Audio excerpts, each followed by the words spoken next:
अस्सलामुअलैकुम व्यूअर्स, मैं सफियान गिल, तुसां वेंदे पे हो ट्रैक्टर पॉइंट यूट्यूब चैनल जी। दोस्तों साडे नाल मौजूद ने भाई हुणी।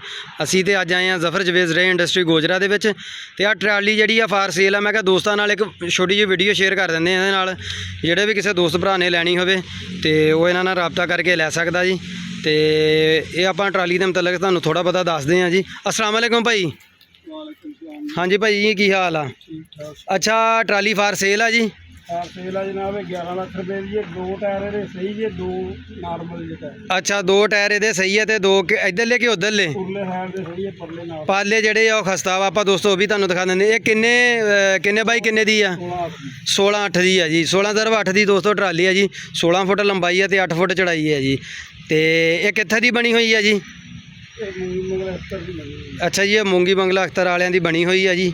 कोई उत्थे दी फर्म उन्होंने बनाई है तो इन्हां कोल आई है जी। ये ट्राली हैगी फार सेल। तो बाकी आपां चादर शादर इहदा गलारन वगैरह सारा आपां तुहानूं दिखा दिंदे जी दोस्तों।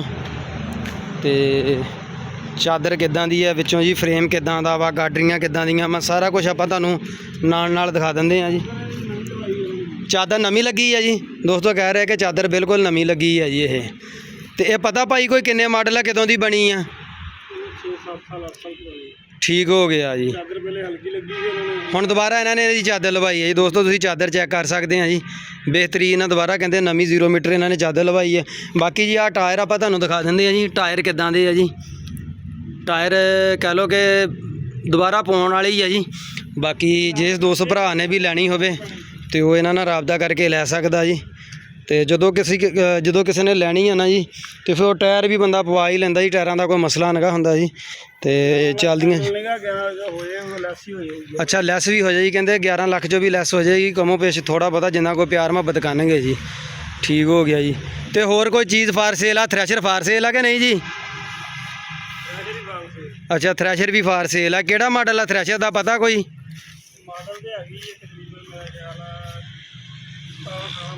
17-18 मॉडल थ्रैशर है जी। ये भी ये इन्हां दी अपनी बनी हुई है जी। जफर जवेद दियां थ्रैशरां जी पूरे पाकिस्तान पूरे पंजाब मशहूर है जी। तो अच्छा, तो इहदा कोई पता की है रेट शेट? 7.5 लाख दी। ठीक हो। बाकी दोस्तों जो बंदा आवे तो मौके पर बंदा कोई प्यार मुहब्बत कर लेंदा, कमी पेशी हो जाती है जी। तो इहदा विचों फ्रेम जाल वगैरह सारा ठीक है जी? जाल वगैरह हर चीज़ ठीक है? ठीक होगा जी। बाकी दोस्तों इहदियां पुलियां छुलियां चेक कर लो, तुहानूं भी दिखा दिंदे हैं जी। फीट दियां पुलियां जी। बाकी अगर किसी ने मैसी पिछे चलानी है तो वह पुली बली वगैरह दी चेंज हो जाऊगी जी। कोई मसला नहीं, कोई इन्हां दे कोलों करवा सकदा बंदा जी। तो इत्थे ही पेंट शेंट करवाना होवे तो वह भी करवा सकदा बगैर बरम तो। अच्छा, बगैर बरम तो हाँ जी ये। तो बाकी ये टायर शायर ठीक है जी, हजे ज़बरदस्त आ। तो विचों जाल वगैरह भी ठीक है। वैसे भी बाहरों लुक तो भी थ्रैशर अच्छी लगन दई है जी। तो बाकी ये मजीद कटर शटर तुहानूं आपां दिखा दिंदे हैं जी किदां दे आ पिछों दोस्तों। आ पिछली साइड तुसीं देख लो जी।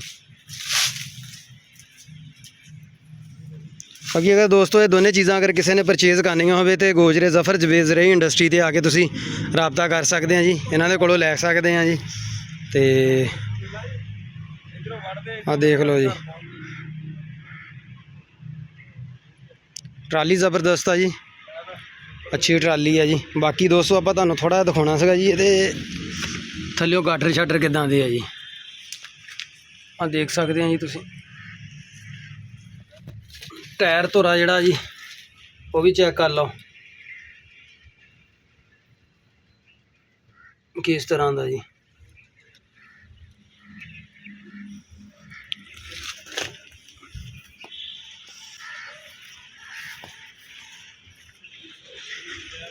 बाकी दोस्तों वीडियो वधिया लगी हो तो लाइक शेयर जरूर करियो। जिन्हां दोस्तों ने ट्राली वगैरह या थ्रैशर खरीदनी हो जी, वो इन्हां नाल गोजरे जाके राबता कर सकदा जी। तो बहुत शुक्रिया, अल्लाह हाफिज़, thank you for watch tractor point.